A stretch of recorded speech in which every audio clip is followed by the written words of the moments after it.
Hello everyone and welcome back to another episode of the Dead podcast. Been a little while, we kept you guessing, but we thought we'd slip a nice little Christmas present under the tree this year. You've unwrapped it and it's us. It's Jacky and Blank back on the mic. Pretty big package, to be honest with you. Depends on the size. If it was like a USB that had it on, or if it was a record, then, you know, I thought you were just like us in the package. Like, I don't know if we'd fit under a tree. I could maybe squeeze underneath there. A contortionist into like small package. Horizontally, maybe. One on either side of the tree. Yeah. Packages on top, surrounding it. You think you've got a super blaster? Like one of those water... Do they still do water guns for Christmas? Yeah, super soakers and stuff still. Yeah. I mean, it's like, cold. It's a super in most soaker. places. Oh, it's actually Blank and Jacky. You probably Big need box. to have like Summermas to have water-based Christmas gifts. I feel it'd be far too cold in the winter, mate. What, just shooting at icicles, pulling a Kelvin on the kids on the block. That's how they get you. I do remember, to be fair, kids in my school used to do it where they would take home snowballs, you put them in the freezer, and then it would kind of obviously turn into like a hard ice ball, and then you put more snow on the exterior, so it still looked like it was a snowball. Then you could do some real damage when throwing that at people. That's criminal behaviour. Yeah, probably not ideal. Like, wouldn't recommend it now. I feel like people take it to the limit with snowballs too many times. I've been seeing, I don't know if it says more about me than anything, but I've seen like products on like social media websites. It's just like a clamp, like a circular clamp, almost spherical. Probably a better word. And you just clamp ice together, essentially. Oh, it just makes the ball. Yeah. But the worst part is that the guy in the video, like, he expressly showed himself like placing rocks in the spherical clamp. I was like, bit far. That's a bit far. Like, what we try to do, like, even the suggestion of a stoning within a snowball is because they could cascade out as well. They could fall out. Not like a scatter shot. Yeah. Maybe that's like an alt fire for Kelvin, mate. Switch that up rather than healings, just rocks. At your face. Oh, it's a snowball. Lots of rocks. It's not really. Yeah, that would be fun. No. I wouldn't like that. That'd be pretty mean. No, awful. But yeah, what I'm saying is just let's go back to the Super Soaker days. Let's go back to that. Those are fun. Run it right back. Maybe some. They've even made the Super Soakers even stronger these days. Have you seen like the machine gun ones? No. They got like mini guns, basically, or yeah, they're like, look at the PSI on this thing. It's like shooting water blasts out. Oh, okay. Yeah, well, I could see that. Like, everyone takes everything too far. You know, like lasers used to be a little meme, and now like lasers are like, oh, you know, they're taking down like planes in the sky because people are just burning them into the stratosphere. All sorts of mad shit. Yeah, I don't know, man. Take it too far. I know we need to calm down. We need to calm it down. Wind it back in, reset a little bit. Yeah. We never stopped to ask if we should. Only that we could. Only if we can. Yeah. It's not cool. It's not cool. Speaking of reducing things, pulling things back, items, 6K now. Nicer. Yeah, no, that did happen. For anyone that's been unaware, I've seen a little bit of rhetoric where some people have been kind of floating around. Like, obviously, there's been a lot of big game releases. There's been other stuff coming out, sort of tail end of the year. It's Christmas time. It's winter time. People are off work. They're at home. They're playing video games. You know, there's a couple that came out that I think have subtracted from the player base a little bit. So I've seen some people saying like, oh, what's actually been going on in Deadlock, or like what have they been up to? Yeah. Still going strong. Patches still coming out, bits and bobs. They basically said, obviously, like, we're done for the year in terms of visuals, in terms of like major patches, right? But they're still dropping even like balanced patches. We had one yesterday, came out like 10 a.m. as well. So like Valve devs just sat at home, I guess, just still tweaking stuff. Well, I mean, it's definitely a significantly reduced team over there right now. I noticed that they'd called it gold instead of souls in the patch notes. I don't know if that got changed or they've not. They've done that a couple of times. Have they? No, yeah. When they initially referenced it as well, they called it gold. I think it's one of those where you're so used to it from Dota that sometimes it slips up. It's like how people say towers instead of guardians, it's like right? most MOBAs as well. Yeah, they use gold. Yeah, so. And I obviously that's like the. It's like the trickle down, right? If you're the lowest net worth on the team, you get the slow tick of gold souls. That's how they get you. That's what I mean. They do, you know, I can see where that one came from. There's another one as well. I'm pretty sure they said form rather than from. Does that a lot. Yeah, she does that a lot with the patch notes. Always throws in a form by accident. Patch note dude is the patch note editor, at least, you know, he's got Christmas things on. I think it's totally understandable. You know what? You have a rest, Mr. Patch Notes guy. You take a rest. To be fair, I am very surprised actually at the quantity of patches we are still getting. Because like when they did the little surprise seasonal Christmas update, which we'll get into, I kind of thought that was, you know, it. I was like, all right, cool. Yeah. You end it on that one. Like technically you could have left the game as it was until going into like next year when they're back in the office. Don't really know when that is. I assume a couple days into the new year, you know, like probably, I'd imagine. January, late January, Yeah. I'm feeling, yeah. Like I'm thinking like the end of the first week, everyone will probably be back to like you're in the office, you're settled in. I imagine it's awkward as well, as right? Because like being a game developer, you're probably always on, even when you're at home. You're thinking about stuff you want to do, but then you could get back to the office and then communicate with everyone, get it ready, and then ship it. So we'll probably be like a little bit further behind. But they've been doing stuff like post-major for CS instantly as well. We've already had 2 patches. That was even after, like they said, with Deadlock, like, oh, we're taking a bit of a step back for Christmas. So I'm surprised. It seems like everyone's still chipping away on little bits and doing random stuff. So yeah, but they never really sleep at the minute, do they? Still for going. Sure. I mean, to be fair to him, like I think that there is there's a conversation going around the world about the dwindling player base, which I think it's totally reasonable that it would happen. I think a lot of people expected it to happen, including us, where you know the player base is going to go down. Essentially, there's been nothing in the game to spark player retention until this update, I would say, with the skins, the unlockable skins. There's nothing about purchasable skins. There's nothing about more unlockable skins outside of events like Christmas. There's no battle pass. There's no seasonal pass, and that's fine though. Yeah, that's fine because I don't think that's what they're focusing on at the moment. No, you are going to get to a point at some point where they'll have to start thinking a little bit more about that, just in terms of testing data, like as the player pool gets smaller and smaller, if it continues on this trajectory, at least. Well, yeah, I think, to be fair though, I think it's one of those where if you look at it from the Valve angle, I don't think they'll be that arsed. I don't think like it's. I see people saying that where they do it in CS as well, dude. Where like you go down like 100k players or something, even though it's been like most played game of all time forever on Steam nearly. And people will be like, "Oh, the game's dead. No one's playing. What are we gonna do? Where's the content?" And it's just like, mate. I mean, like, yeah. At least there, it is a released video game, and it is out. It's in the public. Like, you know, it's finished. To a degree where, like, you know, still working on it, but it's public. It's actually fully. People forget, like, this is still technically an invite-only, like, kind of alpha-beta hybrid. Like, the game is still nowhere near being done. I think it would actually be a bad idea if they added, like, full-on skins now or battle passes now or, like, a shop or any of that kind of stuff.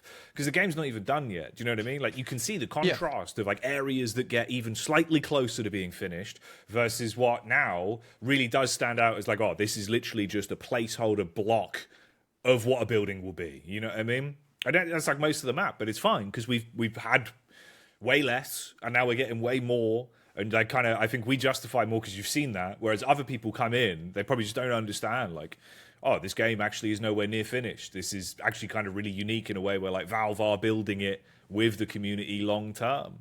So I don't know, bro. I think it's a bit of an over exaggeration when you look at what came out, right? Like what Marvel Rivals, everyone loves that because it's kind of like an Overwatch fad game for a while. I don't imagine that will be alive very long. Whereas Deadlock, it's got a dwindling player base now. But you have the longevity, the future of it. It's a Valve game, it's supportive, it's going to have updates. Where's Marvel Rivals going to be in 6 months' time? Like, I don't know. I think Marvel Rivals do pretty well, but I think it caters to a different audience, though, right? I think it's more. People hate me for saying this, but I think it's more casual based, right? And sure, you see some pretty crazy plays, but I think if they continue on that trajectory, it's fine. This does tie into Deadlock, by the way. For Marvel Rivals, I think that they should just keep pushing that casual side of it. It's a nice game to jump into. I don't think I've played it yet, but I've seen some of my mates playing it, and it does look fun. But it's just not my kind of game. I think that I had my Overwatch days and moved on from then. I don't really want to go back to it. But yeah, I think that it's very different to Deadlock in the sense that you do have that more competitive side to it. Like the way balancing happens, it does feel like it has esports in mind, at least. Otherwise, there wouldn't be as many updates. You know, ranked wouldn't still be worked on. I do think that it's a case of with Deadlock. I think you would. It's not too far to say that it does have a dwindling player base, but the fact of the matter is that, yeah, like you say, it doesn't really matter. Like they're still working on it. And again, there might come a point where they want to add some stuff to get more people hyped up about it. I mean, genuinely, I quite like the idea of the unlockable skins. I think it brought a lot of people back for Christmas, which is cool. And going off your point about placeholder stuff, there is a fair few skins in there, barring Yamato, I think, where it's just a Christmas hat that they threw on them, or like a little bit of an outfit. There were other characters like Seven who had full blown skin for him with a cookie hat, right? And that's because he's a fit. I would say that Seven's probably one of the more finished models in the game. So he got a lot more love for that skin. Whereas you see like Haze, like she's just got a Christmas hat on. Like, again, that speaks to me that Haze isn't finished yet. So the thing is with that though as well, right? I've seen a lot of people saying that, because we'll get into that now. We'll discuss that now, because like obviously the hot topic at the minute that people are discussing is the fact that they're basically saying like, are these permanent skins? Like, what does this mean? Can I keep them? How does it work? Like, how do you get them? All this stuff, right? If you look through the files, when I was like doing everything, right? Step one, obviously, the most basic part of this is there's two big commands that are kind of in there now. One is that they've basically implemented kind of like a seasonal command. So if you imagine, like obviously it's fucking Halloween, hit the seasonal command on, all the stuff they've already got built turns on for that period, it's done. If it's Christmas, seasonal command goes on. So it's not as much as like they have to make all the effort of kind of building all this stuff and then shipping it out for all the models. They could keep the bits they want. Like say they want to keep all the denizen models, but they want to rework the hero models and stuff like that. They're basically just setting it up so that, yeah, it looks like we're going to have regular seasonal events for Deadlockers as kind of standard from this point forward, as per TF2, as per Dota, as per CSGO in the early few years, kind of that Valve classic. So that's cool. The other element of it is as well, you can see in like Source 2 viewer, all the body groups are broken up where it is like body group and hat now. So there's also a couple of like broken ones where I think it's just like _Xmas, and that turns it on for a few of them. But if you take that into account, alongside the old voice files, all the announcer files and everything they recorded VO-wise just says a Santa hat. That's it. It was only ever, I think, intended to be a Santa hat. Because there's some of the models that have two models as well. Like Wraith has a model with just the Santa hat. Then the model that they did use with the whole garb and the custom hat and all that stuff.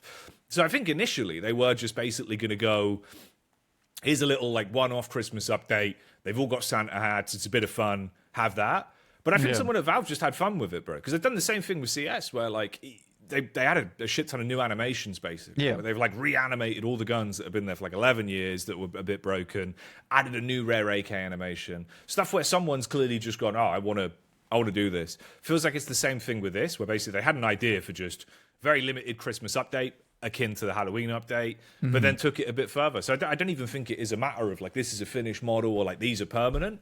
I think they just kind of basically went, oh, Ivy would be cool if she's wearing a sweater, and like the artist just had a bit of fun with making stuff for some characters. I think some just got a bit more love than others because it seems like it was kind of a passion project patch rather than more of a, we need to ship this, they're going to be skins forever. I think it's just Valve had fun. Yeah, possibly. I think that could definitely be that from the files that's thrown in there. And I mean, to be honest with you, it's the case of, if you look back on the Halloween update, like I think that the Halloween update will be refurbished, I reckon, because I do think that this Christmas update felt, like you said, felt like a lot more love went into it, especially with the denizens in tier 3s looking a little bit different, and then the full like snowman models for just the denizens themselves was very, very cool, very grumpy looking too, which is very cute. But yeah, it's definitely an interesting one. And then the map looks much more polished, let's say, in terms of the Christmas update. I think that it was a case where the Halloween update, people really loved it, and they were like, well, let's just do it for Christmas. And then I think, as you're saying, it's just been like, let's do more, put some more in, which is super cool. I really enjoyed it. I think that it's a nice thing, and I hope that they had like unlockable skins for Halloween as well next year, because it's enjoyable. I kind of like the idea of getting the unlocks. Some of them looked a little bit tough to do. I don't know. I was wondering if it's possible to do them in like a custom match though, or not. No. Okay. Unacceptable behavior. But yeah. Yeah. What's the lash one kind of hard? The lash one kind of hard. Well, like a five. 6-man ult. You had the ult 5 people. I think I've ulted 5 or more people, maybe 6 or 7 times in my last career. So that one's not easy.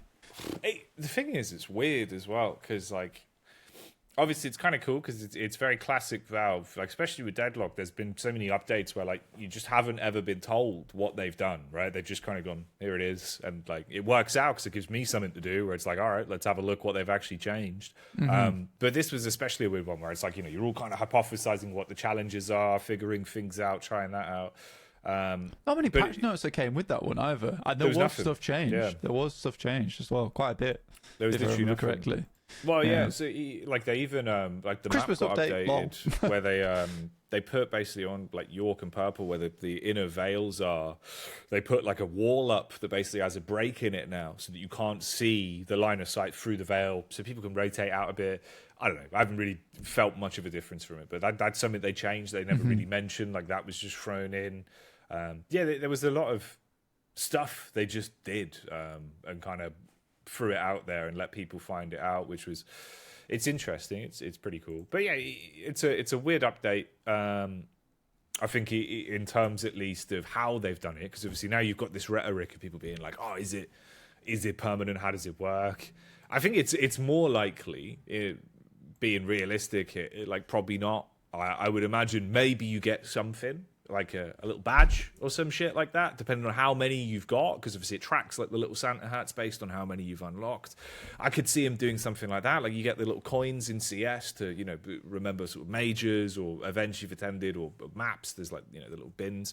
I could see him doing that and having some kind of like Santa badge that's like, oh, you collected 20 badges and you have that. I don't think you're going to keep the skins because it would just look so jarring a year down the line when everyone's actually got their final models. What, Vindicta in a sack? You know what I mean? And you're playing this completely different version of Vindicta, different animations, different rigging. Because that's the other thing as well. Like, I imagine it'd be a real pain in the arse to keep these skins alive in like a year's time, because the animations and stuff are going to be tweaked on all like the bodies and that. So none of it's going to line up. So I feel like logistically, my brain's telling me it is just a Christmas event. Maybe you'll get something small as a reward based on how many you get. Yeah, I think so. It's kind of sad, really, but it'd be nice to keep the skins. But you're right. It's a difficult one because, again, like you say, either they keep them and they update all the animations for the skins as well as we go, which might be a bit of a ball ache to do. Well, it's also, though, if you think about it like that, right? Like Valve, the way they've worked with skins in every game, if it's something you were going to get and you were going to keep, you'd have to have like inventory support and then have it like retroactively given to you as an item. Maybe it's not tradable. Maybe it's locked to your account or whatever. But it feels like the way they've always done stuff, right, is like long term, 100% they're going to add skins to the game. Like that's a given at this point. I think from stuff we've discussed before and the things we've seen with like the visual novels and Valve basically saying like, oh, if you complete this visual novel, here's where we could award a skin. So they want to do it, and we know how good it is in their other games. Like, they print money doing that stuff. But I just don't imagine this is the way you do it. I think this is you testing the waters and being like, everyone's always asking for skins, but they're so far away, let's give them something fun for now. And I think, honestly, this is kind of better. Like, you're not paying any money for it. You're doing little challenges, and you're getting something fun, even if it is only temporary. I think this is more of a throwback to, like, kind of an actual older school method of doing it, rather than just, you can buy a Christmas crate here and maybe have a 1 in 5 chance of Geist. Yeah, well, I mean, true. You get the gold coin that flies out the top as well. That'd be cool. And then get a bill passed in government shortly afterwards. But no, I think it's cool. I quite like the idea of it. And again, if you know to unlock those stuff, it is a nice feeling.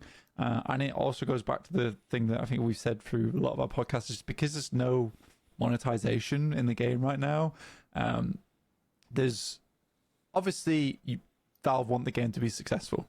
That would be silly of me not to say that. But there isn't really any. It's not making any money right now in terms of like actual store in the game. So it's very much wholesome. It's very much like this is all. It's quite grassrootsy. It's all organic. Like the changes that are coming through. We aren't having heroes change that are popular because they're popular. It's just a case of let's get the balance right first. So feels like a lot of I think that's why people really enjoy the updates coming through from Yoshi, which is in turn from the whole patch team, the whole development team as a whole. They're just nice. They're quite. I think the game, best way to describe it, is it feels quite honest at the moment, which is the best thing about it. And again, I think you definitely experienced that with the Christmas update, which is super cool. And I've been enjoying what I've been seeing from it so far, and I hope that they continue to do this kind of stuff into the future, because it is good. And again, there's a lot of lore that goes around it. I mean, I think quite a few voice lines were released surrounding the lore. Obviously, they're very Christmas themed, so I don't know how definite those are, but I do enjoy the fact they got the Dynamo's voice actor to record a whole Christmas song for him. I respect that. No, there's loads of stuff like that as well. Like, they've slipped a lot into it, where surprisingly, like, a lot of the stuff they've kind of thrown in outside of the skins, like the voice lines, all that sort of stuff, has a lot more weight to it this time, where it does feel like this is one that they wanted to have a bit of impact. Like you say, you know, you tested out the idea, at least with the Halloween update, fleshed it out a lot more here. And again, the fact that you're even getting stuff like this, where there's like whole new voice lines, whole new skins, things that probably in reality are like recorded for this 1 year, this one set of like, what, a couple weeks, and then they're basically just going to be left in the files forever. Because they're not going to hang around. Like, most of this will probably be recycled with like actual finished VO come like when the game's nearing proper release. Because again, like, I think people do forget that as well. Like, we are still in invite only kind of territory, as much as obviously everyone could kind of easily get invites these days. Game still isn't out. So a lot of this stuff is kind of just done for now for the people that are playing. I was having a look as well, by the way, in terms of like the actual player base, right? Yeah. Obviously, we had that period where it was like 10k people, and that was it. It felt like it never really went up. Increase was basically 10k per week. After that, as we're going up and up and up, closer and closer towards like 200k. All-time peak was 3 months ago. It's 1,700. Maths. It was near 200k, basically. And then you look now, post-September, that's where like things have started to go down, especially into November. The Christmas patch itself, going off SteamDB, it's only actually like a 3k increase in players. So obviously there is a bit of a bump in terms of other people that are like, oh, okay, Christmas update, come back for the skins, play for a bit. And that's been relatively consistent at least, but it hasn't moved the bar much. Things are still kind of in this same position where like 20,000 players. Yeah. Obviously, it's easy to fry like, oh, it's just 20,000 players. But you compare that to like some other games, like AAA games, all this other stuff, dude. 20k players is still fine. For an invite like test, that's magnificent. Like, that's way better than what you get from a lot of these other games. You know what I mean? Yeah, the fact that it's stuck around is probably the biggest thing to take note of here. Is that, like, you know, this... Oh, it's been around since April, realistically. Yeah. Maybe... I think April. Well, April, May, June. Yeah, I think, like, first invites went out late April. Yeah, so you had it come out in April for small player base, for like, I think it was 2,000. Very limited, yeah. There wasn't many people. And it has grown a lot. It's still in early access, pretty much is what it feels like sometimes, and that's fine because it is the alpha beta hybrid, as you said. Yeah. But the fact that it's been able to maintain, like, you know, 20k for 8 months, obviously it's not always been at 20k, but those numbers are not bad. Like I say, it's just good being able to sustain that over such a long period of time whilst being invite only. I still am a firm believer that, you know, the invite only system, although it is great, and you do get, if you get players, it's people who want to play the game, want to test the game, as opposed to just someone who wants to pick it up. I am a firm believer that when they release it, in the sense of, oh, we've just opened it up, you can just go on Steam and just press play. I do think that the small manage between asking a friend or finding somewhere to get an invite from, I think people underestimate how much of a step that is for some people. Right. No, I'm going to be real with you. Like, for a way to understand it, if you say, I am live here, and you don't put a link, motherfuckers, they type that in. Like, no one is going to go there because they will just go, there's no link. I'm not doing that. So it's like if you can't even be asked to drag your mouse up your search bar and type something in with your keyboard, you're definitely not messaging your mates being like, hey, can you please send me an invite, then waiting for the invite, then accepting the invite. And it's also like, I think people just get baffled as well, dude, because I've seen people that are going, I asked for an invite months ago, I've still not got into the game. And it's just like, have you checked your spam? Have you checked Steam? Have you logged in on a browser? Like, have a look. So yeah, 100%. I think like it is a way bigger bar than people expect it to be. I think people think, oh, it's like a drop in the ocean, but it's not. Like people can't, I don't know, dude. People don't have it in them. If you're not just able to click play, they're not going to play. Exactly. And again, I think that that's tough for people to understand who play Deadlock, like us, and the community who loves Deadlock, because we all really enjoy the game. And we all wanted to play the game to the point where we were getting invites. And I think that's the major difference from your layman, who maybe is off playing other games. They might be playing Marvel Rivals right now because they can just click play and they're good to go. They're not going the extra mile to jump into it. So I think that once that floodgate is open, there's definitely more players jumping in. And I think for now it's fine. I think that Valve's happy with the fact that there is people playing the game that want to play the game. Well, that's what I mean. Like, for them, I imagine, again, it's much like it was back towards the start of the year. Like, all this is really is them building development data and being able to finish a game. Like, ironically, like, this is, you know, similar to the path line of what we had with Dota 2. Like, I can't remember how long Dota 2 stayed. It was in beta for like 2 years, but there was the same kind of restriction where basically, like, your mates would get Dota 2 invites, and then obviously you could send them on Steam to other players, and it kind of was like, you know, you'd have to ask your friends, and everyone would slowly get into Dota 2's beta. But that went on for years, and that was the same idea because it gave them time to flesh out the game, test things. And then when you actually finally want to go, we're public, you get the rush of players that click it for the first time rather than, you know, like a mishmash of kind of people coming in. So I think it's the better way to do it because they can finish the game. It sets the example as well. Like when they finally say, yo, go play, what you're getting is the experience the Valve want everyone to have, not what they just want people to have right now, you know? Exactly. Where we had infinite dashing in Furnace for a while. I don't think we would be too happy with that. But you got to experiment with it sometimes. All right? You got to experiment with it. Rapid recharge on Infernus was crazy. I'm glad that they made that change. I think that you clarified it in the video as well that we did for patch notes.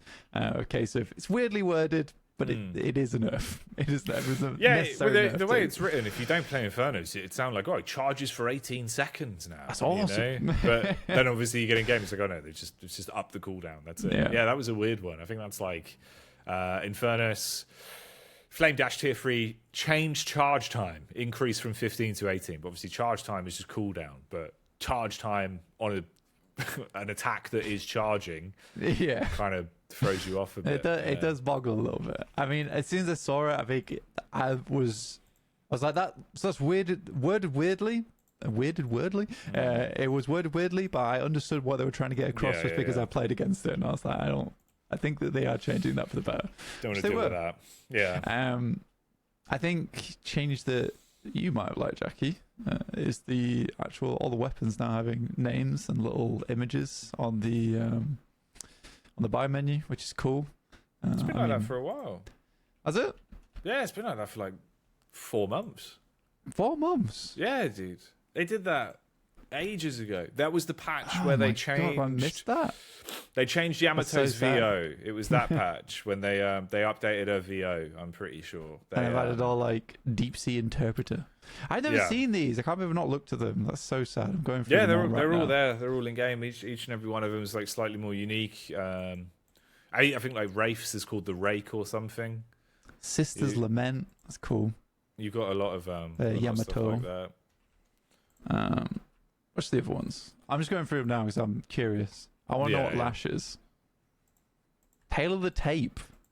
I have no idea what that means. Well, because it's just his gun's on his hands? basically like a hand wrap, isn't it? Because he's like a boxer. It's supposed to be like a hand wrap, but it has a gun in it. I guess. I assume the idea is that like he's a bit of a cheat, isn't he? So maybe he's cheating whilst boxing, like he's shooting people. I don't know, but Yellow Canary for Moan Krill.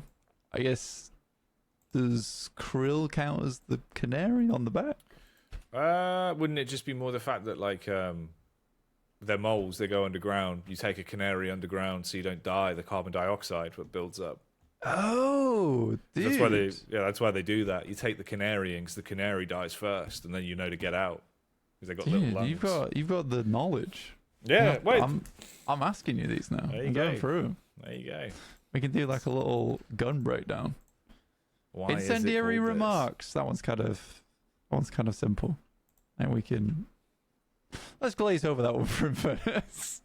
Fire gun, essentially. Just this warm hand. Yeah, I'll do dynamo, and then I'll leave it there. The Vonnie gun. Okay, that one I don't know. Not sure. The Von gun. Vonnie gun? Von gun. Von gun sounds better. Is his wife called Bonnie, or am I getting it wrong? Do we know her name? Can find out. Big Bon. I'd look at the lore. No lore about Bonnie. I think we'd have to dig a bit. We have to dig a bit deeper. Consult the top men for that one. Yeah. Consult the top men. Either way, I just had a happy time looking at all that. That was fun. Yeah, no, it's cool. That was one of the more interesting updates, and they threw that stuff in. That was quite nice. We can have a quick look as well. So basically, for anyone that was wondering, we did the video on it, but 21st there was a balance patch. Not the most ridiculous of patches, all pretty well deserved nerfs for the most part. A few big changes, like the Warden one stood out massively. 40% less damage to objectives now when using Last Stand. That actually could have implications. I think that's probably for the best. I think Vindicta's now basically just becoming, I was saying it in the video, where like I think you're just there to deal like chip damage, which is weird because at one point she felt so heavily invested in like, yeah, you are this kind of, you assassinate, you roam, and you farm by kills, right? Like you're all about frags. And I like that. I thought that was probably the best period we had with Vindicta. But because she was so strong with spirit scaling then, I think they've kind of, I don't know, they've taken her in this path where now she is just DPS, but not really what she's meant to be. She was, I think that way back when, maybe let's go 2 months ago, she had 40% win rate overall, all games, even up like toward, I think in the Ascendant and Eternus, it was 44% win rate. It's very low, actually, very, very low. Still better than some games. I think some heroes and other games have like 32% win rate, which is horrendous. But yeah, Vindicta's win rate was around 44% at the highest level. It went up to around about 51 to 52, and then 53 to 54, which is that's actually quite a big amount for a character that was underutilized, misunderstood a lot of times. And you're right, spirit scaling was just through the roof. People started to understand how to play her. Mystic Shot got bought a lot more often. And she just did a lot of damage. And they added like headshot scaling on her assassinate, which is fun, which I think does offset it back to its original amount. But hitting the headshot on an assassinate is not always easy. Yeah. But yeah, I still think you can assassinate people quite well with it. Still does a lot of damage. But yeah, you're right. You can just now chip away with it as well, which is good. I don't know. So I think that's the other thing is like some of that new patron VO. There's like a couple of voice lines there for Vindicta that are saying like basically, I can't remember what the quote is, but it's like you don't need to kill Vindicta, stuff like that. Like remember, damage is fine, something like that. So I think they're even implying like basically you don't always have to go for an assassinate to kill. You can use it for chip damage as well. And the other element is as well, I feel like most Deadlock players, like not even a snub, I think just a lot of people don't come from an FPS background. So like you see obviously the difference between like the professional players that have a bit of both, they understand MOBA, but they also have good aim. For a more casual player base, I think you've got a split of you've got like the 50% that come from FPS, 50% that come from kind of MOBA, obviously being very generous there, kind of a blanket term. But you can see, like obviously some people do just mad struggle, dude, when it comes to like the idea of hitting a headshot ever. It's just not there. Like they can understand the game, they won't ever overlay, like they won't ever do things wrong in terms of the MOBA mechanics, but they do struggle with the actual element of like, it is a first person shooter, and they can't do that bit. So I feel like even that, it is hard. Like I think the idea of someone flying around with Vindicta and trying to hit a headshot for the average like layman is just probably not going to happen. They could be like, oh, this is too quick. Well, I think that was a good thing because that's just you've done a good job there because you led us on to the next point very well, which is knockdown. I think the knockdown changes were very good because that in tandem with the what's it called? Ethereal Shift, there we go. Brain fart for a moment then. But Ethereal Shift, that in tandem with Ethereal Shift, was a really good change because popping Ethereal Shift now stops all movement abilities. So what would you would get Vindictors who would fly, you would knock down them, they would Ethereal Shift, you would knock down them again. So you'd have 2 knockdowns specifically for one Vindictor. She would debuff remover. She wouldn't have knockdown on her anymore and she'd stay in the sky. So now essentially all you have is debuff remover to get rid of the first knockdown. So the second knockdown should always take a Vindictor out of the air unless she stops herself with Ethereal Shift, which is fine. Also, you get the stun reduced from 0.75 to 0.5 seconds on the ground. So it's more now just an interrupt, which is knockdown. I think it was 1.5 before, or am I wrong? Was it 1.25 or 1.5 in the past? I can't remember. Either way, I think it's a good change because I think for knockdown it should just be more of an interrupt. But I like the fact that they're making it more so of a case of people aren't just able to, I'm just Ethereal Shift you knockdown. Yeah. It's game over.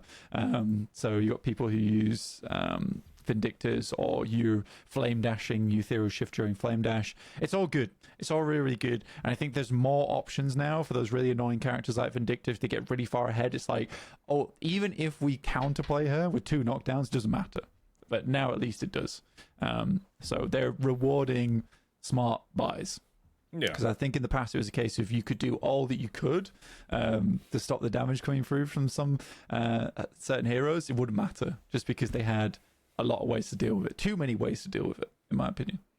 No, that's fair. I think that's fair enough. I think Deadlock at this point as well, like things are a lot more fleshed out where I don't know, first couple months of the game, you definitely had a period where there was like kind of the 1% that understood, the full extent of like how to play the game, how to play heroes and actually combo everything properly, how to work with other teammates to synergize things, and alongside complete understanding of the items and the way they synergize. Even like some people back then. Yeah.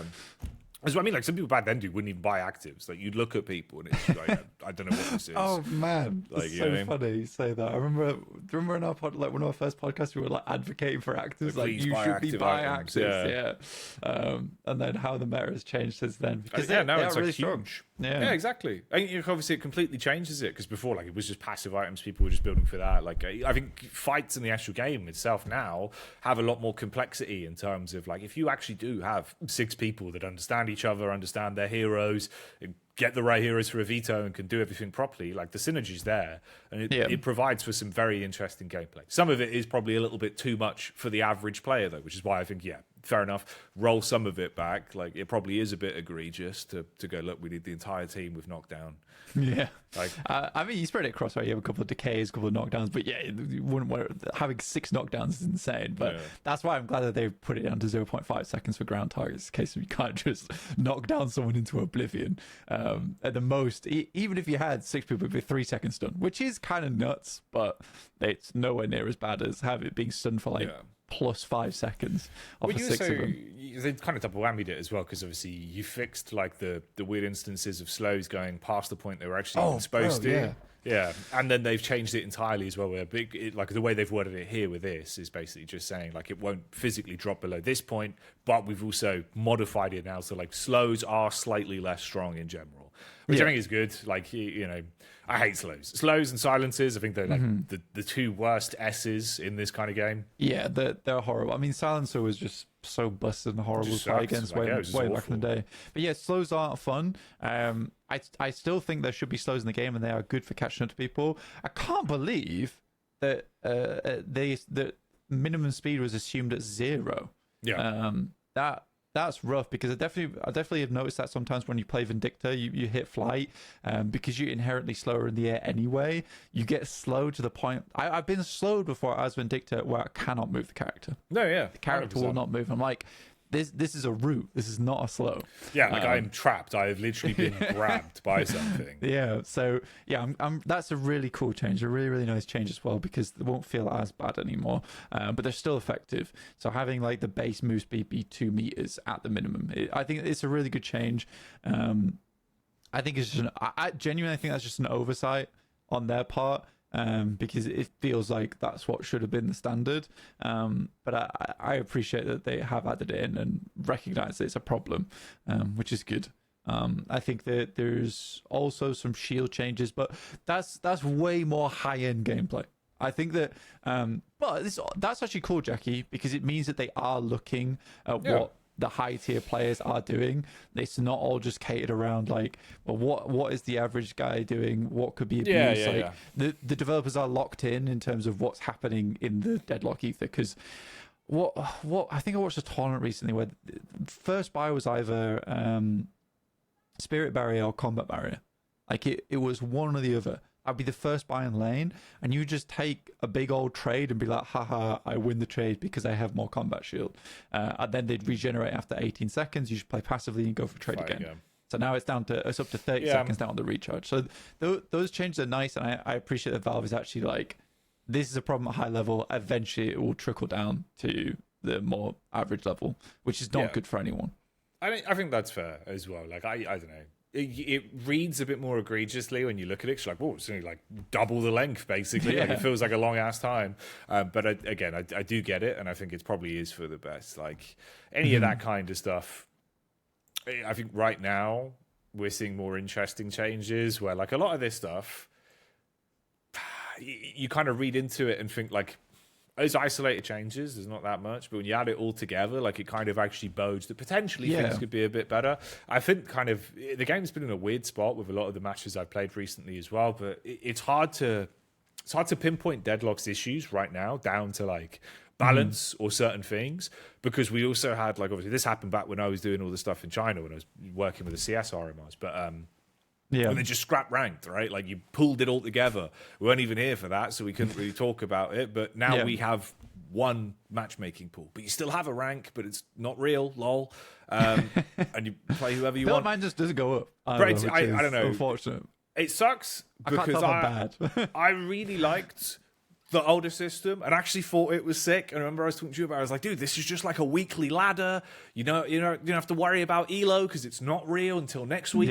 You just get either a thumbs up or a thumbs down. It means that you can always try and improve at your skill level. And I thought it was dope. And then instead, I guess they went, well, there's not enough players over the 4 queues. Let's just make 1 queue for now. I assume it's not going to be like this forever. Like, I don't think they've just gone for ranked never coming back. I would assume we get a ranked queue when the game has more players in the future when it's out, right? But you've at least had a bit of room to test and you've got some ideas.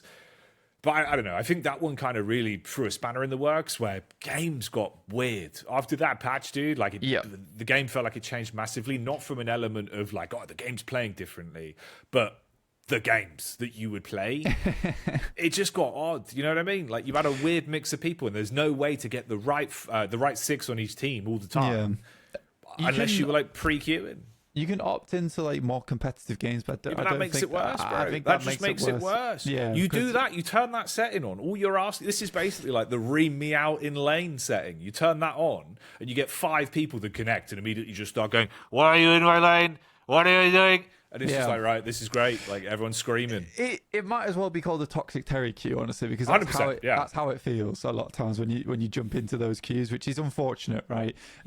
Because, again, it's the same as clicking the play button. I get an invite. It's one extra step that people are doing because they really want those try-hard games. They want to win, but they don't realise. I don't know, man. Like, I swear it would be an experiment of like, just send someone in first games they've ever played, click that setting, see how it goes. Have it on default. Have it on default. Yeah. Force everyone to deal with it, not tell them. But I don't know. I think painful. That is the biggest catastrophe of, I kind of get why. Like, obviously, if you read between the lines, it's a byproduct of like the player base, the amount of queues you had. Because like, I love Hero Labs, but I'm never playing it because the times, and also the fact that like, it's just awkward because I don't know, dude, there's so many options. All wild. You know what I mean? It's all fragmented.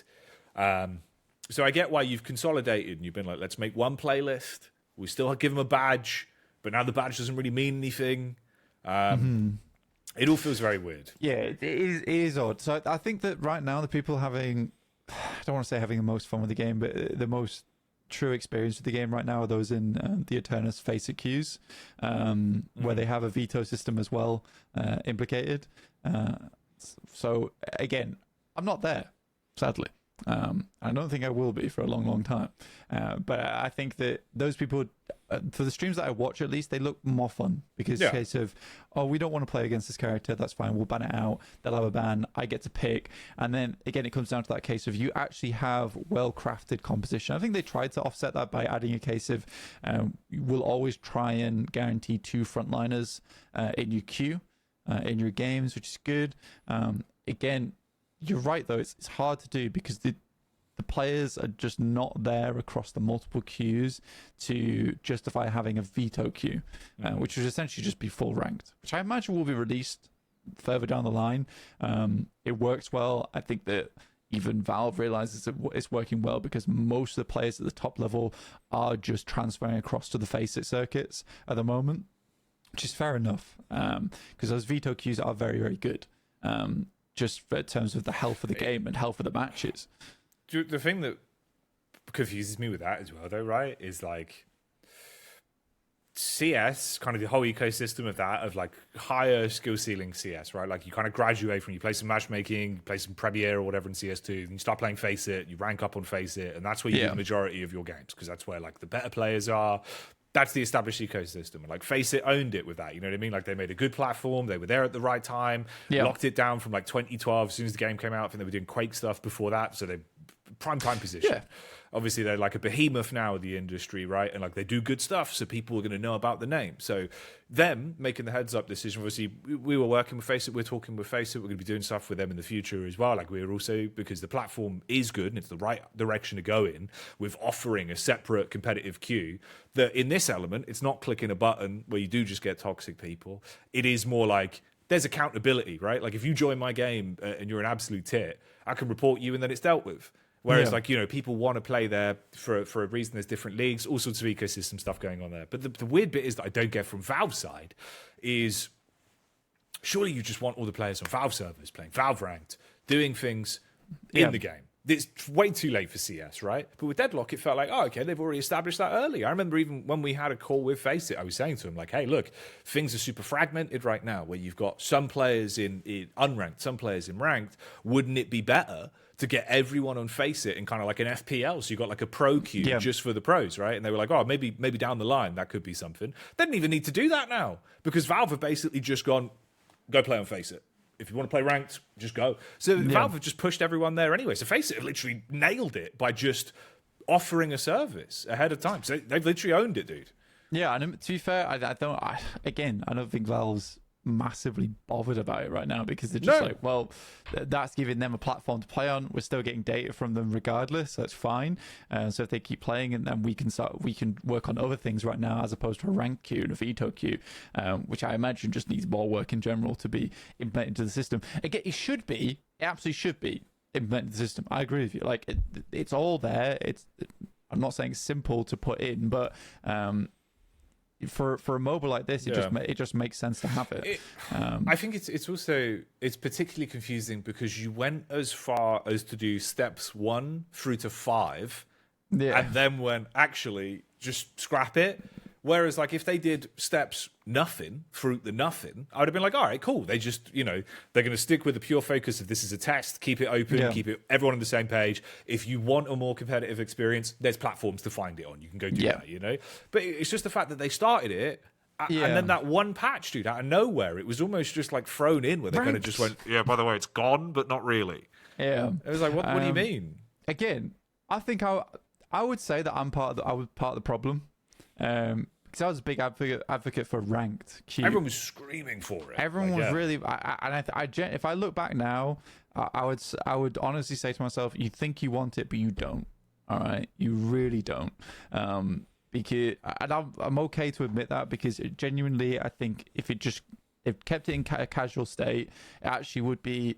I'm not saying it's still fun to play, but I think it would be a better ecosystem overall. Then again, they didn't know that Face It was going to come along and be like, here's a whole veto queue for players to experience. It's tough, but again, I think everyone who wanted ranked probably is now also in the same boat as me. It's like, you think you want it, but you really do not. Right now, at Wait, least. that's mental as well, because like obviously it is the fact. Yeah. I remember saying it on every podcast we'd have this discussion, and you were like obviously very pro ranked, and I was just saying like, dude, doesn't need it. Like, just have fun playing the game. Like, just play the game right now. You know, this is something where in like a year's time, when the game's actually out, go nuts. Like, if rank's out there, I feel like it means something more as well. Like, it's not just I've crushed through my first 10 ranked games playing against some people that kind of don't really know what they're doing. Now I'm actually playing against other returners players that I was already queuing into anyway, because we all had the same hidden elo. So that's the thing. It's like, you already had it. You just wanted the badge. You wanted the number. People always want the number, and it confuses you. Same thing with CS, dude. Like, people, they wanted some kind of tangible elo, a number. So we, moved away from like the rank system. Now you've got your Premier rating. What did that do? It brought cheaters in. No one really cares because it's a number. You know what I mean? Like, I think people forget. It's the same thing here with Vindictors. Like, just play, dude, just play. Absolutely. You get wrapped up in the number. Yeah, you got the Vindictor cheaters everywhere in like Phantom Ascendant. It's that's what I mean, because I think that's the worst thing you can do with these kind of games right now. Because cheaters have nothing to play for. Exactly, no number. Yeah, you're going to get some of them. Some of them are absolute psychos. Like, I will tell you, you get some of them that will be cheating, even though there is nothing to gain, because they just love cheating. Yeah. But the majority of people cheat because I think they kind of do it for like the ego. I imagine you're like, I'm global, some of them or I'm Eternus. Some of them even admit it in game. Like, I am cheating. Yeah, I got you good. I got 13 other accounts. I'm like, why? There's nothing I can say to you because you are a psychopath at this point. It's like you're wasting your own time. You gain nothing outside of maybe the pure satisfaction of like, they feast. They're like an energy vampire of like, I have ruined your games. It feeds them. They love it. But I find it so incredibly pointless because it's just, I mean, it would never make sense to us because it's like the idea of like breaking into someone's house. You're never going to do it because you just know that's wrong. It's not satisfying. Breaking someone's house. But there are some people that just go, this is a good idea. I'm going to cheat all day for fake elo. Well, exactly. It's not even that. It's like breaking into someone's house and then not taking anything. All you've done is just standing there. Yeah, you've broken into the house for the sake of breaking into the house. It's an early access game, guys. Right? Come on. You've broken into a house that's being built. Yeah, it's like, sit in the front room. Why are you here? And teabag. Yeah, you're like, oh yeah, I've got in. So okay, what's next though?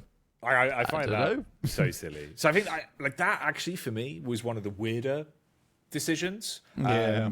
There's not, again, like, even if you look at the numbers, trying to think like correlation wise, that was brought people mid-November, I think, when they scrapped ranked. Oh yeah, it brought people in when they brought ranked in. I did like the weekly one. Again, the queues just couldn't support it. No. I think it was good, and then they brought this one. I genuinely think what they should have just been. I don't know. I think I would have more appreciated Yoshi just coming out and being like, look, guys. We're just going to consolidate back into one queue. Ranked was a good experiment. We'll probably look at doing it more in the future, but from now on there will be no ranks. I agree. I think if you literally just said, thanks for testing ranked. Yeah. A different iteration will be back in a couple months' time. And maybe you do just throw out some different ideas. Like a league. You could just do like a league. Like you get like you push for the top 500 during that league or that month where you test ranked, and then you just go back to casual queue a couple of months. Yeah. That'd be cool because then you bring you bring back all the sweats like now and again. Yeah. Then you go back to like a normal queue. If you did it as well, the thing is, I don't know why this is not a thing in most games, but like team-based matchmaking, actual like your core six, not like you queue with a mix every day and there's 6 of you, but your core six, you choose a name in the game, 1 month, you queue 6v6 every single game, you get elo as a team. That's it. You know what I mean? Why does that not exist? This would be like the perfect game for it. And it would actually fix so many of the problems with matchmaking because you're just playing raw 6v6 games. There's no solo queue. There's no nothing. Forces people to go outside their comfort zone a little bit as well, make more friends, do stuff like that. You could even offer it where like you do have like a looking for group in game for some people. That'd be cool, yeah. I think that's a better way of offering something like this. All in all, I think it's like Fantasy League. You get to choose people roughly around your rank at the start. Chat to them. Yeah, exactly. Then you have 1 month of playing. You get your ranks at the end. You get something, you know what I mean? Get a badge, get whatever. People are happy. Next season rolls around. Everyone goes back into casual queue for like a week, and it bolsters it. But there is like a correlation if you look at this as well, like with a SteamDB. Having a look now, weirdly, like the actual changes are right. Like obviously, instant spike, right, when things come out, public games restricted and not restricted anymore. You can see that initial wave dips slightly, goes back up a bit when rank comes out by about maybe 6K, 7K players, and then we're just going down and we're going down and we're going down and we're going down. Patch hits for the removal of ranked, right? Do within, what's it been? Month and a half, 2 months nearly.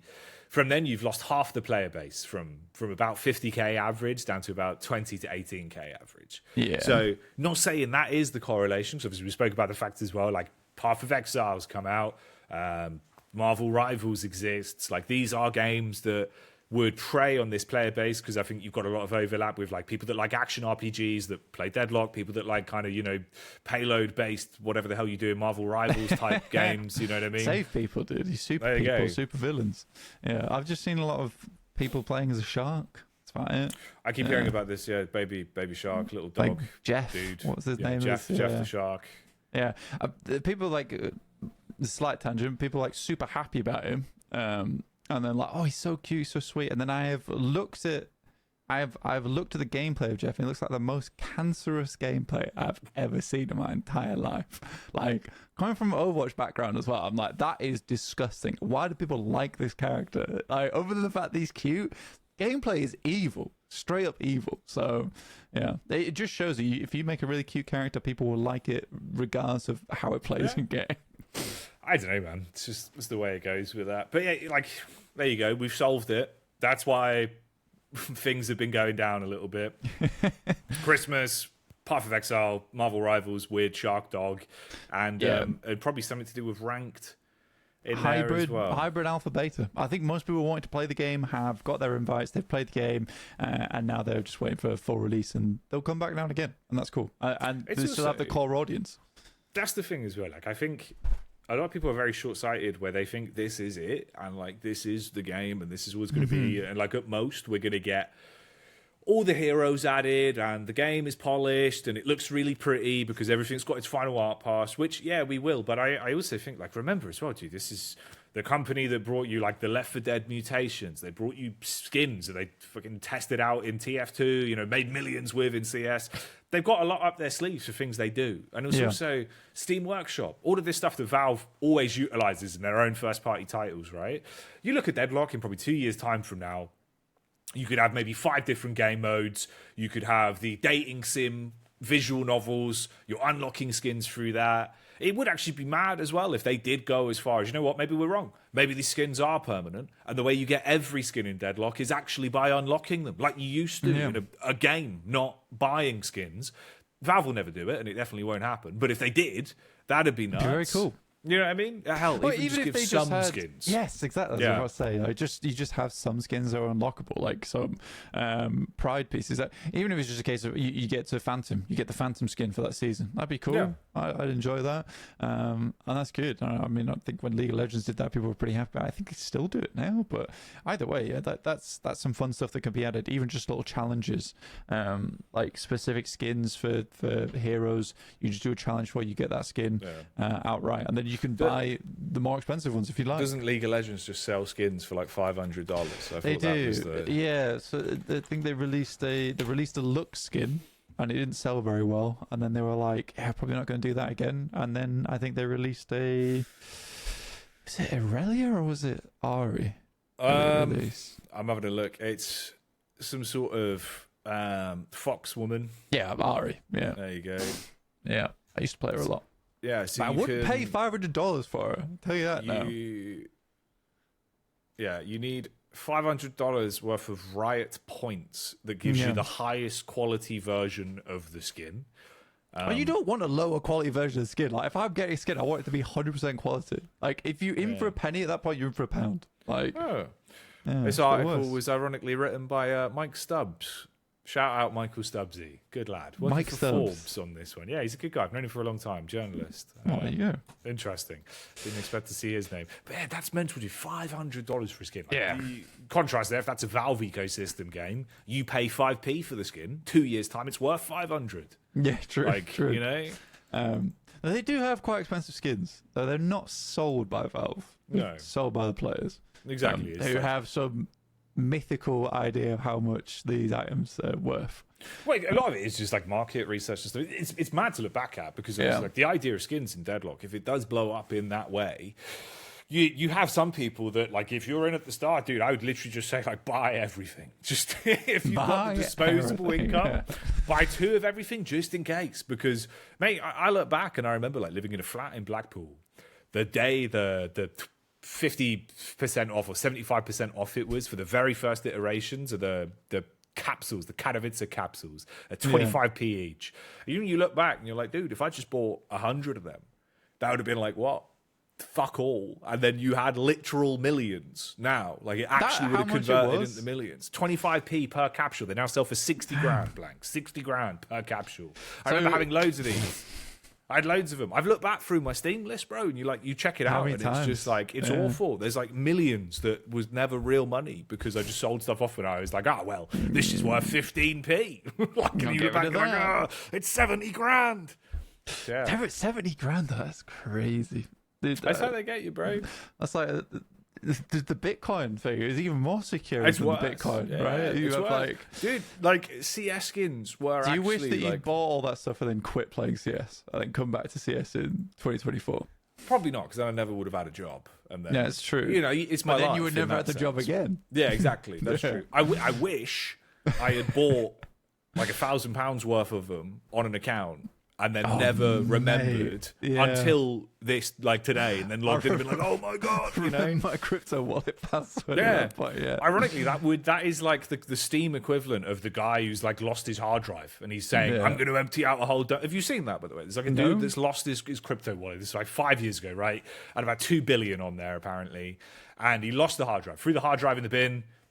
I don't know how you managed that. No. But he tracked down the dump that it was taken to. Oh, really? He found it? He's paying now. This is happening now, like 10 years ago. He's come up with a plan. He said he knows how he's going to do it. I think he's basically paying to arrange a whole expedition to look through the entire dump, because if he finds the crypto wallet, he can pay it all off and it'll be fine. But I feel like you're just digging an even bigger hole. And you're not going to find it. You're definitely it's stuck in the van. I reckon it's in like the corner of the van. You know what I mean? Like, it was never dumped. But that's going on. Whoever like, that's works at that dump's already got it. 100%, bro. That's for sure. Or, so if some again, guy called Tim quits the next day at the tip, that you know something's happened. Imagine with that as well, though. Like, that's not a good, ecosystem for a hard drive to be in for like 5-10 years, whatever it's been. Like, it's gonna be wrecked. It's gonna be absolutely wrecked. Oh, it's so sad. You just can't. Sad. You just can't do that. $2 billion just gone. Something like that. I remember seeing it, like the article popped up ages ago, and then it popped back up again recently because he was talking about how like he's finally figured out how to get it back. Yeah, I'm going to find my Dragon Lore factory new. I've hired a whole team. He's doing archaeology right now. We're sending in the team. We're going to get the Dragon Lore back, 2 fire serpents, a Lady Guy skin. I can pay you all back once we find it. Yeah. Please don't take it. You'll all get a Dragon Lore, guys. Come on, please. Believe me. Oh, mad. That's so sad. But yeah, if you like Jack says, you've got money, nice disposable money, just buy everything. It's not investment advice, and technically, skins in Valve games have no worth. But probably, if you do have money, might be worth it. Yeah, I know I might, because I'm a sucker, and it always happens. Yeah, but it's still worth 25p. I mean, that bad boy back there, I think it's worth like 1,200 now. I think. Oh yeah. Shine and Moo too. I don't know how good quality it is though. Hang on. It's one of these. What have you got? This is the Southern Islands collection in the binder. Oh. They're the nice hollows as well. They're all in there. It's the full set. Yeah. That's cool. Yeah. Look, hey trainers. Do you want to start your own Pokemon journey? Yes. Way back when. That's cool. That's really cool. Yeah, that was Henry G's originally. I bought that off Henry. Well, I bought it from Henry, who sold it to Haas, who sold it to me. So it's been How much did you buy that for? That one. I think that was around 500 a couple years ago. So no, it couldn't have been 500. It must have been way less than that. Must be worth a pretty penny now, actually. Yeah, I don't think it was 500. It's cheaper than that. I'm trying to remember what it's worth. I have to look into it, but Yeah. yeah, I think it was like maybe 100, 200, something like that. Maybe Yeah, 100. I got this off my cousin. Yeah. I feel really bad about it.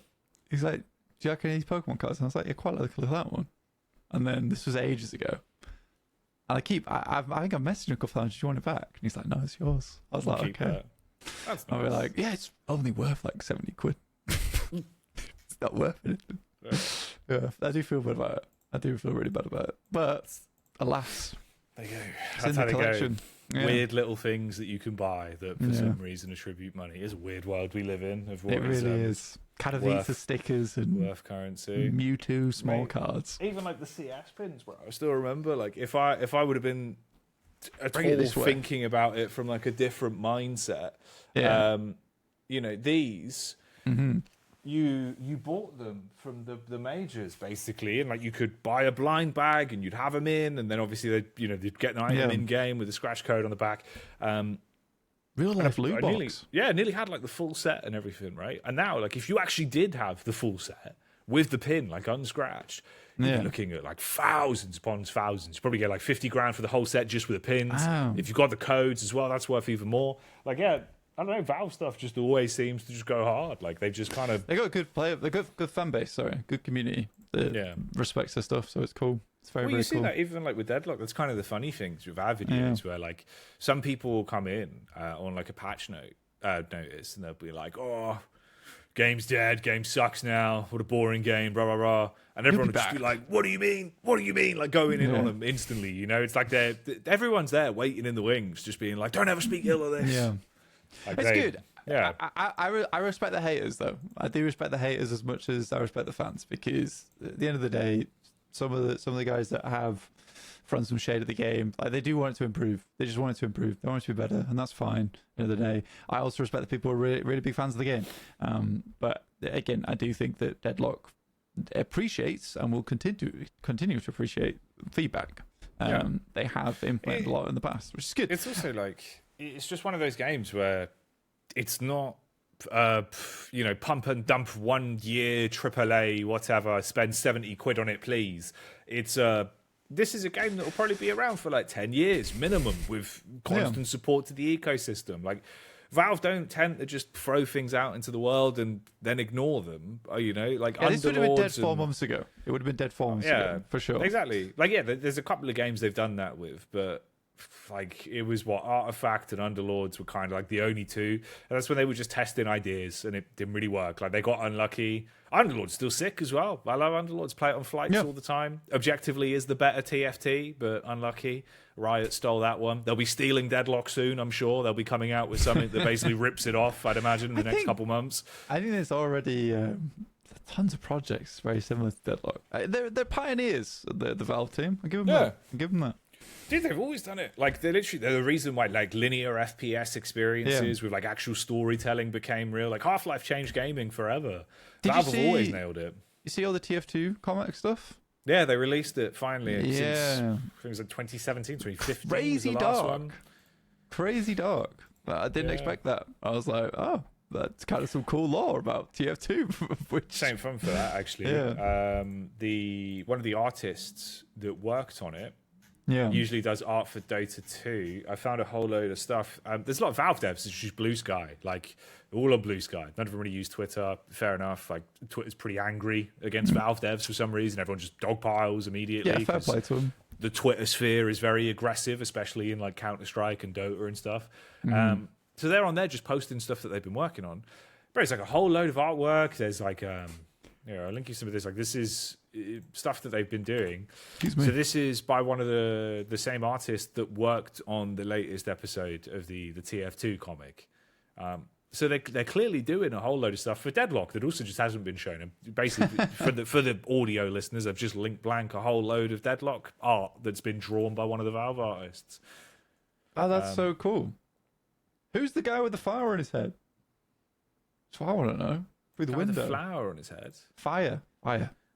No, I think that's part of the walker. No, that's like part of the. No, because it's too small.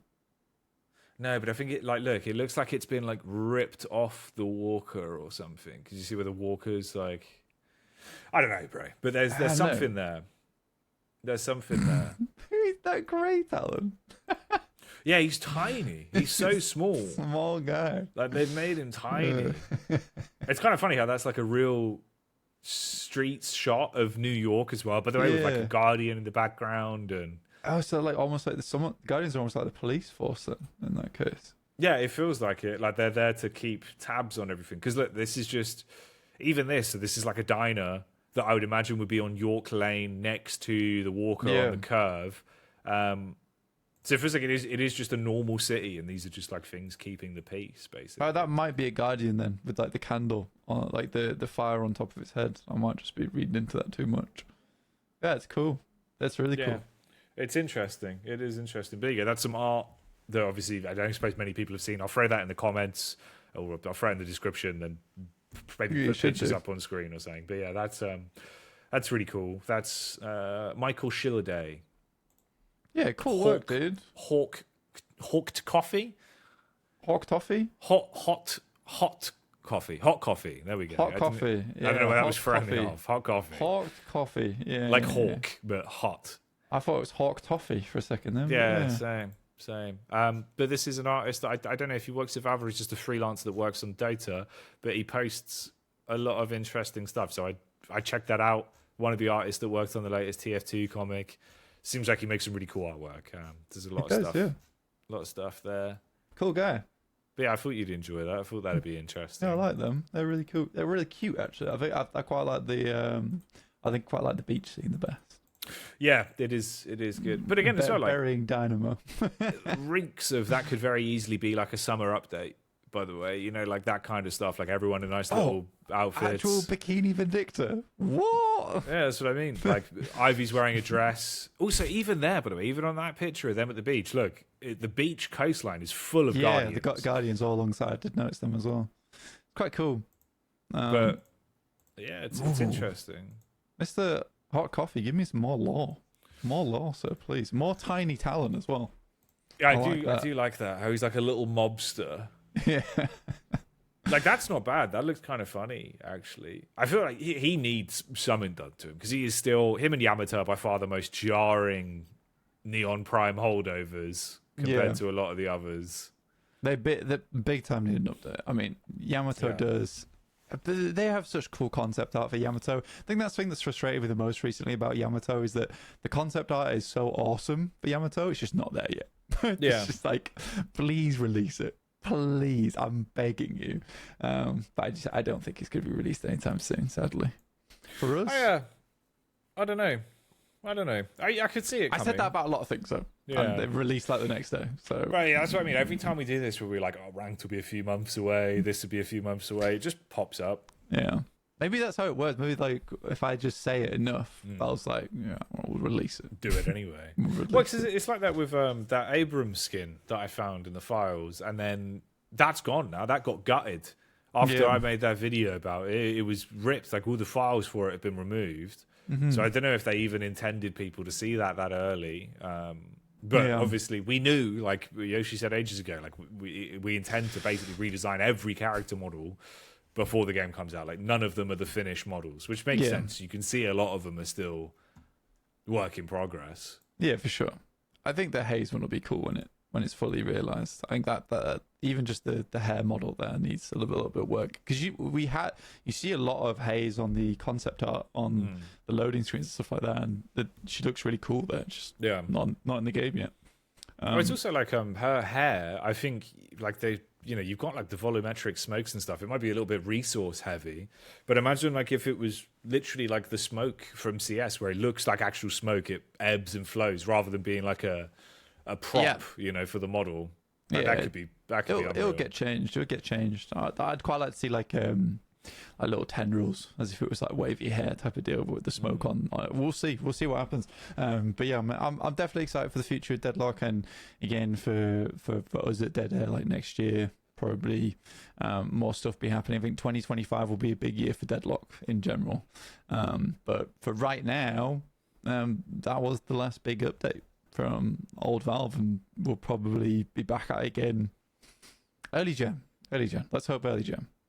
I'd imagine so. Have some time out of the office. Who knows? I mean, at this rate, like, what they had Thanksgiving off. They had some other periods off where the devs sort of didn't ship stuff, Apparently but they were still finding ways to post stuff. Yeah, apparently someone on Reddit saying that. But no, it's just casting CS majors actually. Just away on China time, posting videos. But fair enough, my bad. I think we'll see. I think we'll see what happens. But I imagine there is a lot of potential for next year, 100%. I think the game, like, year in review going into next year, when you look back on, like, everything this year, and especially once you get to the end of 25, like 2026, dude, it's going to be an entirely different game. Yeah. You've already, if you compare the May build to what we have now, looks entirely different, feels entirely different, plays entirely different. Basically, everything has changed. Like, Veil Walker used to be a gun item, you know, years ago. Yeah, now it's a tier 4 6K item. Like, wow. But yeah, to be fair, it's like, I think when you did that video on Neon Prime versus the updated map here, like, I mean, it kind of is the same case. If you look back at the April build, and you did a side by side between the April build and now, like, you've changed so much. There's so much that has changed since then. It would almost feel like a very similar video in terms of, there's literally nothing similar. All the lanes look different.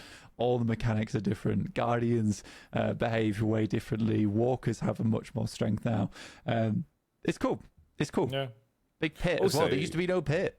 Exactly. The pit's in base. Like, half of the mechanics, the way it used to work.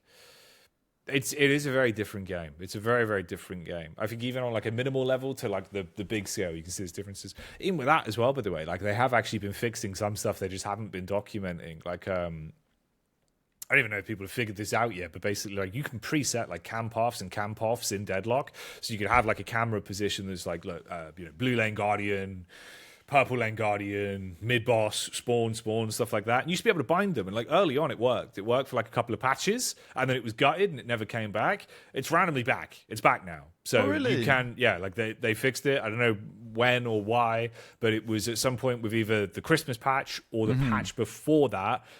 They fixed it, and it just works now. Because when I got home, I was testing out my keybinds again, and suddenly it works. I can just jump to all the preset camera paths. So when observers figure that out and understand that, that'll make it way better as well, because now you've actually got a little bit more of the helpful side of things for Source for the observing side. Make observing way easier, bro. You just hotkey over to anywhere on the map. You've got it all. Yeah. You've got it all right there. Well, with that, realistically, you'd need 2 observers to effectively do any of that, and any of the tournaments we've seen so far. You can now pretty much do that with 1 observer. Obviously, it's much nicer with 2, but that second observer's life is just now a lot easier. He's got like 4 buttons to press. Well, so if you're like a dedicated cinematic obs in Deadlock, it actually now gives you way more to do, and would be better. Like, if you know, what I mean, for online productions especially as well. Like, you get a stream deck, you get a keyboard, bind it to the keyboard, have the preset bosses. It's as easy as, like, you basically go to a point in game, type show pass, it gives you the information, you bind it. Like, that's it. Yeah, so that's cool. That was a nice little addition. They've done a few things like that. They don't really talk about it. Like, obviously, we asked for spectator UI to come back. That eventually came back. I messaged Yoshi about this months ago. I never heard anything about it until randomly one day it was just fixed. Yeah, so. I messaged him as well, which is, again, it was quite nice. Both was pestering him. He was like, oh, can you fix this? But I'll fix it. Can you please fix this? Why can't I use cam paths? But that's kind of sick. Like, that's a fun one. I'm sure, there's other people that would be far more beneficial for, like TOs, observers. If you're trying to become a Deadlock observer and that's something you want to do, I'd say learn that. There you go. Learn the Source engine, see what you can do. But that's kind of the Christmas podcast. That's basically everything that's gone on. There's unlocks. We don't know if they're going to be permanent, but they're out there. So go get your Christmas jolly on. Do that. There's something to do over Christmas. The update wasn't anything too drastic. We've gone over basically some of the changes there. A lot of nerfs, a couple of item tweaks. Tier 4s are now 6k rather than 6.2. Yeah, it's basically nerfs and buffs. So it really wasn't any buffs, sadly. But somewhere in between. Which is exactly. Okay. But not bad. Merry Christmas, happy holiday, guys, and have some good time off, I suppose. Yeah, that's kind of everything. We'll see you later on. Hope you've enjoyed this one, a Christmassy episode. Maybe I'll put like a little Christmas jingle on the way out. Probably not. You can pretend, you can imagine. Yeah. But yeah, seeing people asking when the next episode would be, so it's now, today, the 22nd of December at 6:24 p.m. So you know when and where we were.